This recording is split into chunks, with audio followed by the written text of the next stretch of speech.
नमस्कार मित्रांनो, आपलं खूप खूप स्वागत आहे जॉब गुरु या यूट्यूब चॅनलवर. मित्रांनो, आत्तापर्यंत गट ड ची जी वैद्यकीय शिक्षण विभाग पदभरती होत आहे त्यापैकी नागपूर आणि धुळेची जाहिरात आलेली आहे. इतर जिल्ह्यांची नावं तुमची सांगा कमेंटमध्ये, त्यांची जाहिरात आली असल्यास तुमच्यापर्यंत नक्की शेअर केली जाईल.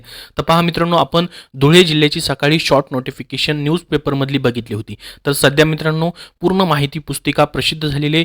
खूप सारे मित्रांनो बदल आहेत. नागपूरची जाहिरात आलेली मित्रांनो 680 पदांची, त्यापेक्षा 137 पदं जी आहेत या ठिकाणी धुळे जिल्ह्यासाठी भरले जात आहेत. परंतु याच्यामध्ये पात्रतेमध्ये त्याचबरोबर अर्ज करण्यासाठी मित्रांनो डिटेलमध्ये सिलेबसमध्ये खूप सारे बदल आहेत. त्यापेक्षा खूप सारी वेगळी जाहिरात आहे मित्रांनो ही. याच्यामध्ये काही पदांसाठी उंची देखील लागणार आहे, त्याचबरोबर काही पदांसाठी पात्रता देखील चेंज आहे मित्रांनो, आणि एकापेक्षा जास्त अर्ज देखील तुम्हाला करता येणार आहेत. नागपूरची जी जाहिरात आहे मित्रांनो त्यासाठी फक्त एकच अर्ज तुम्हाला करता येतोय, परंतु वेगवेगळी पदं असली तरी एकच अर्ज त्याला करता येतो. याच्यामध्ये मात्र मित्रांनो खूप सारे बदल आहेत. तीच माहिती आपण या व्हिडिओमध्ये पाहणार आहोत. थोडासा मोठा व्हिडिओ होईल मित्रांनो, परंतु ए टू झेड माहिती मी तुम्हाला देणार आहे.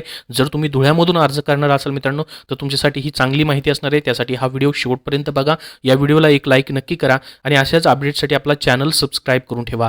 तर बघा मित्रांनो, या ठिकाणी ऑफिशियल वेबसाईटवरती ही जाहिरात आहे. याची लिंक तुम्हाला मी डिस्क्रिप्शन बॉक्समध्ये खाली देतोय. तर पहा, या ठिकाणी ही सर्वात अगोदर मित्रांनो महाराष्ट्र शासनाचा जॉब आहे, परमनंट जॉब आहे. गट ड च मित्रांनो खूप दिवसापासून विद्यार्थी यासाठी वाट पाहत असतात. ग्रुप ए बी सी ह्या जाहिराती प्रसिद्ध होत असतात, परंतु गट ड ची ही जाहिराती मित्रांनो तुमच्यासाठी अतिशय आनंदाची बातमी. जवळपास 5 वर्षानंतर ह्या जाहिराती मित्रांनो येत आहेत. जिल्हा निवड समिती मार्फत मित्रांनो तुमच्या परीक्षा ज्या आहेत कंडक्ट केल्या जात आहेत. या ठिकाणी आपण पाहू शकता ही माहिती पुस्तक आहे आणि IBPS कंपनी परीक्षा घेते. तर सर्वात अगोदर आपण पाहूयात मित्रांनो जागांबद्दलची माहिती.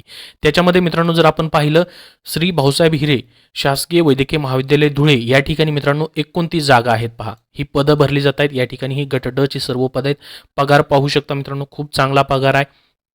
याच्यामध्ये मित्रांनो तुम्हाला सर्व शासकीय भत्ते असणार आहेत. तुम्ही नक्की इथे अप्लाय करायचे मित्रांनो. डिटेलमध्ये तुम्हाला काय सिलेबस आहे तो व्हिडिओच्या शेवटपर्यंत मी सर्व माहिती सांगणार आहे. एकही प्रश्न तुमचा सुटणार नाही. त्यानंतर सर्वोपचार रुग्णालय धुळे या ठिकाणी देखील मित्रांनो 108 जागा आहेत. तर ही धुळे जिल्ह्याची जाहिरात आहे. इतर जिल्ह्यांचीही जाहिराती येतील मित्रांनो, कारण की आतापर्यंत 2 जिल्ह्यांची जाहिराती आली, त्याच्यावरनं इतर जिल्ह्यांचीही जाहिराती येऊ शकतात मित्रांनो. ठीक आहे. तर पहा मित्रांनो, आता याच्यामध्ये ह्या जागा भरल्या जात आहेत. याच्यासाठी सर्वात अगोदर तुम्हाला शैक्षणिक पात्रता सांगतो मित्रांनो, जेणेकरून आपण सकाळी फक्त शॉर्ट नोटिफिकेशन पाहिली होती. बरेच विद्यार्थी म्हणत होते की सविस्तर जाहिरात आल्यावर सर एक व्हिडिओ नक्की बनवा. तर पहा, शैक्षणिक अर्हतेमध्ये वैद्यकीय महाविद्यालय जे धुळेचं आहे मित्रांनो त्याच्यामध्ये पहा प्रयोगशाळा परिचर, त्याचबरोबर मित्रांनो शिपाई पहारेकरी, शवविच्छेदन परिचर असेल, प्राणीगृह परिचर असेल, दप्तरी असेल, त्यानंतर परिचर असेल, या सर्वांसाठी मित्रांनो काय आहे 10वी पास असणार आहे.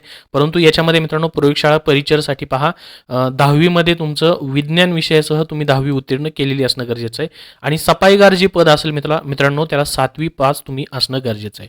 ठीक आहे. त्यानंतर सर्वोपचार रुग्णालय जे आहे मित्रांनो धुळ्याचं त्याच्यामध्ये पहा सिम्पी जे आहे त्यासाठी तुमचं 10वी उत्तीर्ण पाहिजे, परंतु ITI किंवा शासन मान्य संस्थेचा शिवणकाम प्रमाणपत्र अभ्यासक्रम तुम्ही पूर्ण केलेला पाहिजे. इथं मित्रांनो पहा त्यांच्यासाठी खूप चांगली गोष्ट आहे. सिम्पी ज्यांनी फॉर्म भरतायत त्यांचा ITI झालेला असेल तर त्यांच्यासाठी संधी आलेली आहे, ज्यांनी ITI केलं त्यांच्यासाठी. त्यानंतर दंत परिचर 10वी पासवरती आहे. त्यानंतर पहा उद्वाहन चालक, त्यानंतर वसतिगृह सेवक, मेस सेवक जे पद आहे, कक्ष सेवक, रुग्णपट वाहक, नावी रुग्णपट वाहकपर्यंत इथपर्यंत 10वी पास आहे. नावीसाठी मित्रांनो ITI लागत आहे. तसं नागपूरसाठी मित्रांनो जी जाहिरात आली त्यामध्ये असं काहीच दिलेलं नाही मित्रांनो सविस्तर. याच्यामध्ये सर्व सविस्तर त्यांनी दिलेलं आहे. मग वेगवेगळ्या जाहिराती येतात मित्रांनो. नागपूरसाठी एकच फॉर्म, त्या फॉर्ममध्ये तुम्हाला पद सिलेक्ट करायचं ही ऑप्शन नाही. त्यांची गुणवत्ता यादी ही मित्रांनो राज्य गुणवत्ता यादी लागणार आहे असं म्हटलंय त्यांनी. ठीक आहे. वेगवेगळ्या पदासाठी अर्ज करायचं काहीच असं म्हटलेलं नाही. तर याच्यामध्ये सविस्तर सर्व दिलंय. केस करताना लय प्रमाणपत्र जे अभ्यासक्रम आहे मित्रांनो ITIचा नावीसाठी लागणार आहे 10वी पास, आणि ते त्यानंतर धोबीसाठी फक्त 10वी पास आहे. सिपाई चौकीदार, त्यानंतर पहा प्रयोगशाळा परिचर यालाही 10वी पासवरती आहे. माळीसाठी पहा मित्रांनो याच्यामध्ये शेतकी विद्यालय माळी बागकाम प्रमाणपत्र तुम्हाला असणं गरजेचं आहे. त्यानंतर मित्रांनो कक्ष सेवक महिला आया यासाठी 10वी पास पाहिजे. बाह्य रुग्ण विभाग सेवक 10वी पास. सुरक्षारक्षक पहारेकरी 10वी पास पाहिजे. त्यानंतर मित्रांनो प्रमुख स्वयंपाकी आणि सहाय्यक स्वयंपाकी याच्यासाठी 10वी पास, आणि मित्रांनो कमीत कमी 1 वर्ष नोंदणीकृत व्यवसायधारकांचे स्वयंपाक येत असल्याचे अनुभव प्रमाणपत्र मागितलेले, 1 वर्षाचा अनुभव यासाठी मागितला या पदासाठी मित्रांनो. त्यानंतर पहा शयिक सेवक 10वी पास फक्त पाहिजे आणि सफाईगार इयत्ता 7वी उत्तीर्ण केलेलं पाहिजे. ही झाली तुमची पात्रता मित्रांनो, कारण की डिटेलमध्ये तुम्हाला सांगतोय मित्रांनो, जेणेकरून तुम्ही या ठिकाणी फॉर्म भरू शकाल. त्याच्यानंतर महत्त्वाचं मित्रांनो तुमचं एज लिमिट पाहता. एज लिमिटमध्ये काही बदल नाहीत. तुमचं खुल्या प्रयोगासाठी 38 वर्ष प्लस याच्यामध्ये 2 वर्ष सूट, म्हणजे 18 ते 40 वर्ष खुल्या प्रयोगासाठी आणि राखीव प्रयोगासाठी 18 ते 45 वर्षापर्यंत वयोमर्यादा असेल. याच्यामध्ये 2 वर्षाची सूट तुम्हाला दिली जाते. आता मित्रांनो महत्त्वाचं आहे पहा, तुमचं जे अर्ज तुम्ही करणार आहात, तर वेगवेगळ्या पदासाठी तुम्हाला अर्ज करायचा आहे मित्रांनो. ठीक आहे. जसं की मित्रांनो या ठिकाणी म्हटलंय, सदर परीक्षा महाराष्ट्रातील जिल्ह्यांच्या ठिकाणी संचलित केली जाईल. उमेदवारांनी त्यांच्या शैक्षणिक पात्रतेनुसार असलेल्या पदांसाठी ऑनलाईन अर्ज करून सदर परीक्षेसाठी पात्र ठरल्यास परीक्षा केंद्रावर परीक्षेच्या दिनांकास विहित वेळेत उपस्थित राहावं. उमेदवारास एकापेक्षा जास्त संवर्गासाठी अर्ज करून परीक्षास बसू शकतात, मात्र त्यांनी प्रत्येक संवर्गासाठी स्वतंत्र अर्ज करणं आवश्यक आहे. आता पहा मित्रांनो, हे ज्या जागा भरल्या जात आहेत, जसं की सर्वोपचार रुग्णालय धुळेमध्ये मित्रांनो, समजा तुम्हाला कक्षसेवकसाठी अर्ज करायचा आहे, तुमच्या कॅटेगरीला कक्षसेवकसाठी जागा आहेत, टोटल किती जागा आहेत, त्याच्या 31 जागा आहेत. तर तुम्हाला इथं अर्ज करायचा 10वी पासवरती, तर तुम्ही इथं फॉर्म भरला आणि तुम्हाला वाटतं की अजून महाविद्यालयामध्ये ज्या जागा आहेत, जसं की मला वाटतं की शिपाई पदासाठी अर्ज करावा, मी तिथं 5 जागा आहेत, तर तुम्ही तिथंही अर्ज करू शकता. परंतु मित्रांनो काय करायचं, तुम्हाला स्वतंत्र अर्ज या ठिकाणी भरावा लागणार आहे. प्रत्येक पदासाठी वेगवेगळा अर्ज भरावा लागेल. तीच महत्त्वाची माहिती या जाहिरातीमध्ये त्यांनी दिलेली आहे मित्रांनो. ठीक आहे. आणि याच्या जागा ज्या आहेत मित्रांनो, तुमच्या प्रत्येक कॅटेगरीनुसार जागा देखील दिलेले आहेत. पहा अशा पद्धतीने सामाजिक आणि समांतर आरक्षणानुसार या ठिकाणी सामाजिक आणि समांतर आरक्षणानुसार ही जाहिरात तुम्हाला मग त्यासाठी डाउनलोड करायची, वाचून व्यवस्थित अर्ज करायचा आहे. आता मित्रांनो पुढं पहा, महत्त्वाची माहिती आहे अजून, जसं की तुम्ही जर वेगवेगळा अर्ज करताय तर स्वतंत्र अर्ज तुम्हाला भरावा लागणार आहे आणि स्वतंत्र परीक्षा शुल्क प्रत्येक पदासाठी वेगवेगळं मात्र तुम्हाला भरणं गरजेचं आहे. मग तुम्ही 2 पदासाठी अर्ज केला तर 2 पदांसाठी वेगवेगळं शुल्क भरावं लागेल. जसं की खुल्या प्रयोगाला 1000 रुपये आणि राखीव प्रयोगासाठी 900 रुपये मित्रांनो फीस ठेवण्यात आलेली आहे. त्याच्यानंतर पुढं आता मित्रांनो पहा, परीक्षेविषयी माहिती आपण डायरेक्टली बघूयात. गट ड चं पद आहे निगेटिव्ह मार्किंग मित्रांनो, याच्यामध्ये नसते. खूप सोपी परीक्षा असते, जशी आरोग्य विभागाची तुमची गट ड ची परीक्षा झाली त्या पद्धतीनेच. तर परीक्षा ही IBPS कंपनी मित्रांनो या ठिकाणी घेणार आहे. तुमची कॉम्प्युटर बेस्ड परीक्षा असेल. एका प्रश्नासाठी मित्रांनो तुम्हाला 2 गुण असतील. 100 प्रश्न तुम्हाला असतील, ज्याच्यामध्ये मित्रांनो ज्या परीक्षेसाठी शारीरिक व्यावसायिक चाचणी नाही. ठीक आहे, शारीरिक व्यावसायिक चाचणी. आता काही पदांसाठी आहे मित्रांनो शारीरिक चाचणी, तर तुम्हाला सांगतो मी पुढं कोणत्या पदासाठी आहे ते.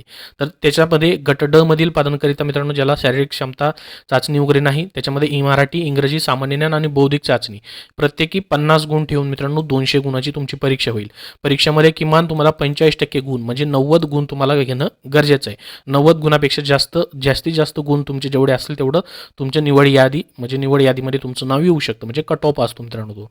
तर आता पहा, शारीरिक क्षमता आणि चाचणी म्हणजे पात्रता कोणत्या पदासाठी लागते. गट ड मधली ही जी पद्धत यामध्ये मित्रांनो सुरक्षारक्षक आणि पहारेकरी पदासाठी तुम्ही जर अर्ज केला व चौकीदार पदासाठी, तर महाराष्ट्र शासनाच्या पोलीस भरती नियमाप्रमाणे मित्रांनो तुमची या ठिकाणी शारीरिक पात्रता जी आहे मोजली जाणार आहे. येथे काही रनिंग वगैरे नाही मित्रांनो, या ठिकाणी फक्त उंची त्यांनी सांगितलेली आहे. किमान उंची 165 सेंटीमीटर पुरुष उमेदवारांसाठी पाहिजे आणि पुरुष उमेदवारांसाठी छाती 79 ते 84 सेंटीमीटर असावी.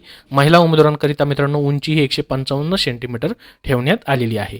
तर मित्रांनो याच्यामध्ये आता तुमची जी परीक्षा होणार आहे त्या परीक्षेची उत्तरपत्रिका मित्रांनो तुम्हाला याची परत मिळत नाही, IBPS देत नाही. तर लिहिलंय त्यांनी, प्रश्नपत्रिका किंवा उत्तरपत्रिका भेटणार नाही आणि ऑनलाईन पद्धतीने घेण्यात आलेल्या परीक्षेची उत्तरपत्रिकेची फेर तपासणी देखील मित्रांनो तुमची केली जाणार नाही, इथं लिहिलेलं आहे पहा.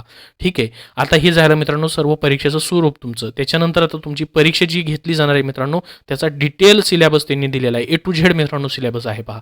जसं की मराठीमध्ये काय विचारलं जाईल, तुम्हाला व्याकरण विचारलं जाईल, शब्दार्थ, प्रयोग, समास, समानार्थी शब्द, विरुद्धार्थी शब्द, सर्वसामान्य शब्दसंग्रह, म्हणी, वाक्यप्रचार आणि त्याचा अर्थ आणि उपयोग, उत्तरावरील प्रश्नांची उत्तरे, वाक्यपृथक्करण व त्याचे प्रकार, लेखक व कवीची टोपण नावे. पहा खूप महत्त्वाचं आहे मित्रांनो, याच्यावरती प्रश्न येतात TCS IBPSला आणि त्यांनी सिलेबसमध्ये दिलं आहे मित्रांनो. तर हा सिलेबस तुम्ही नागपूरसाठी देखील रेफर करू शकता, कारण की IBPS कंपनीचं मित्रांनो दोन्हीकडे सेम परीक्षा घेते.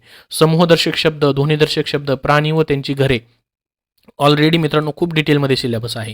त्यानंतर इंग्रजीमध्ये देखील मित्रांनो सेम ग्रामर असेल, कॉमन व्होकॅब्युलरी असेल, सेंटेन्स स्ट्रक्चर असेल, म्हणी, त्यांचे वाक्यप्रचार असतील, हे देखील दिलेलं आहे. त्यानंतर sentence agreement and error correction देखील असेल. त्यानंतर पहा सामान्य ज्ञानमध्ये काय काय असेल. आता चालू घडामोडी, महाराष्ट्राचा इतिहास, महाराष्ट्राचा भूगोल पहा पूर्ण महाराष्ट्राचा आहे मित्रांनो. तुम्हाला जास्त डीपमध्ये अभ्यास करायची गरज नाही. भारताची राज्यघटना, महाराष्ट्राचे व भारताचे नागरिककरण, प्रसिद्ध पुस्तकं व लेखक याच्यावरती प्रश्न येतात म्हणजे येतात मित्रांनो. प्रसिद्ध दिवस, मूलभूत संगणक पहा, त्यानंतर संख्याज्ञान व संख्येचे प्रकार, मसावी आणि लसावी, दशांश, अपूर्णांक, वर्गमूळ, हे मित्रांनो ह्याच्यामध्ये असणार आहे. बौद्धिक चाचणी आणि अंकगणितामध्ये असणार आहे हे जे आहे हे दशांश, अपूर्णांक, घनमूळ, गुणोत्तर हे अंकगणिताचं आहे मित्रांनो. आणि बौद्धिक चाचणीमध्ये पहा काय येईल. बौद्धिक चाचणीचं सिलेबस कोण देत नाही परंतु यांनी दिलेला आहे. क्रमबद्ध मालिका, संख्या संचलित अंक शोधणे, समान संबंध किंवा परस्पर संबंध, आकृत्यामधील अंक शोधणे, वेतन आकृती, कालमापन, दिनदर्शिका, रांगेतील आधारित प्रश्न पहा खूप डिटेलमध्ये सिलेबस दिलेला आहे. सांकेतिक लिपी किंवा भाषा, विसंगत पद ओळखणं, विधाने आणि अनुमाने प्रश्न असतात पहा त्याचे. आकृतीच्या आरशातील प्रतिमा, आकृतीचे पाण्यातील प्रतिबिंब, दिशा व अंतर, घड्याळ, नाते संबंधीची ओळख, निरीक्षण आणि आकलन पहा खूप डिटेलमध्ये सिलेबस आहे. तर हा सिलेबस मित्रांनो धुळेसाठी त्यांनी दिलेला आहे. 10वीच्या बेसवरती सिलेबस या ठिकाणी असणार आहे.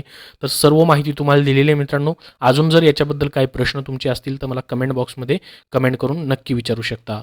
मित्रांनो, सध्याच्या सरळ सेवा पदभरतींसाठी तुम्हाला पुस्तकं हवं असतील तर मित्रांनो स्मार्ट स्टडी पब्लिकेशन नांदेड यांनी 71 प्रश्नपत्रिका संच आणि 79 प्रश्नपत्रिका संच TCS IBPS पॅटर्ननुसार पुस्तकं प्रसिद्ध केलेली आहेत.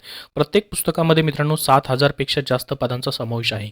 या पुस्तकांमध्ये मित्रांनो मागं झालेली तुमची नगररचना शिपाई भरती असेल, नगर परिषद असेल, तलाठी असेल, वनरक्षक असेल, लेखपाल असेल, त्यानंतर DMR वैद्यकीय शिक्षण विभागाची गटकची जी परीक्षा झाली तुमची त्याचाही समावेश आहे. तर याच्यामध्ये मागील प्रश्नपत्रिकांचा तुम्हाला अभ्यास करणं गरजेचं आहे. कारण की मित्रांनो पुढची जी परीक्षा तुमच्या होतात त्याच्यामध्ये मागील प्रश्नपत्रिकांमधून जो पॅटर्न आहे किंवा जे प्रश्न आहेत मित्रांनो नक्की रिपीट होतात. त्याच्यामुळे तुम्हाला मित्रांनो त्याचा अभ्यास करणं गरजेचं असतो प्रश्नपत्रिकांचा. त्यासाठी मित्रांनो तुमची जी येणारी जिल्हा न्यायालयाची पदभरती असेल, लिपिक शिपाईची असेल किंवा गट ड ची सध्या तुमची पदभरती होते, त्याचबरोबर राज्य उत्पादन शुल्क असेल, पुरवठा निरीक्षक असेल, सरळ सेवेची कुठलीही भरती असू द्या त्यासाठी तुम्हाला ही पुस्तकं उपयोगी पडतील. तर ही पुस्तकं मित्रांनो प्रत्येक बुक स्टोअरमध्ये उपलब्ध झालेली आहेत. त्याचबरोबर तुम्ही ऑनलाईन देखील खरेदी करू शकता. त्यांची इतरही मित्रांनो पुस्तकं आहेत जसे की स्पेशल इंग्रजी व मराठीवरती मित्रांनो जे इंग्रजी मराठी व्याकरण आहे त्याच्यावरती कसे प्रश्न आलेले आहेत तेही मित्रांनो त्यांनी दिलेलं आहे. ज्यामध्ये मित्रांनो 75पेक्षा जास्त झालेल्या प्रश्नपत्रिका आहेत त्याचा समावेश करून टॉपिक्स वाईज आणि स्पष्टीकरणासह मित्रांनो हे प्रश्नपत्रिका संच तयार केलेला आहे. त्याचबरोबर चालू घडामोडीसाठी देखील मित्रांनो 81 सराव प्रश्नसंच जे की 5 ऑक्टोबर 2023 पर्यंत चालू घडामोडी त्यात त्यांनी दिलेले आहेत. तर ही सर्व पुस्तकं स्मार्ट स्टडी पब्लिकेशन नांदेडची मित्रांनो TCS IBPSच्या तुमच्या ज्या सध्या परीक्षा होतात सरळ सेवेच्या त्यासाठी उपयुक्त आहेत. तुम्ही कुठल्याही बुक स्टोअरमधून खरेदी करू शकता.